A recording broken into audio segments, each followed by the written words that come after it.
खाल्लेलं अन्न व्यवस्थित पचण्यासाठी आणि पोटाचे विकार टाळण्यासाठी हे 10 सोपे उपाय तुम्ही करू शकता.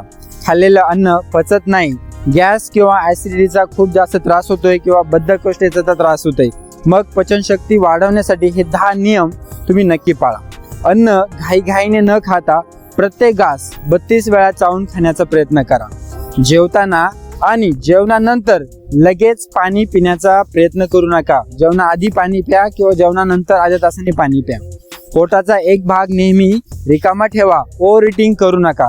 क्षमतेपेक्षा जास्त जेवण करू नका. जेवणानंतर किमान 5 ते 10 मिनिटे वज्रासनात बसा.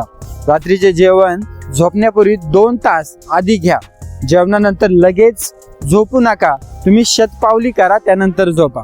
आहारात आलं, जिरे आणि हिंगाचा वापर वाढवा. फ्रीजमध्ये जे थंड अन्न असतं ते खाऊ नका. अन्न कोमट करून खाण्याचा प्रयत्न करा. जेवताना मोबाईल किंवा टीव्ही बघू नका. शांत चित्ताने जेवा. आणि 10वा नियम म्हणजे असा की हे नियमित करा. पचन सुधारा आणि निरोगी राहा.